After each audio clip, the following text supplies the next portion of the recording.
ഇന്ന് നല്ലൊരു സാമ്പാർ തയ്യാറാക്കാം. കുക്കറിൽ നല്ലോണം കഴുകിയ 1 കപ്പ് പരിപ്പിലേക്ക് 1/2 ടീസ്പൂൺ കായപ്പൊടി, 1/2 ടീസ്പൂൺ മഞ്ഞൾപ്പൊടി, ആവശ്യത്തിന് ഉപ്പും 2 കപ്പ് വെള്ളം ഒഴിച്ച് നല്ലോണം വേവിക്കണം.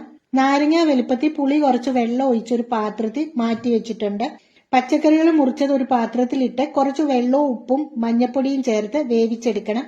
വെന്തു വന്ന പരിപ്പ് വേവിച്ചെടുത്ത പച്ചക്കറിയിലേക്ക് ചേർത്ത് ലോ ഫ്ലെയിമിൽ വെച്ച് നല്ലോണം ഇളക്കി കൊടുക്കുക.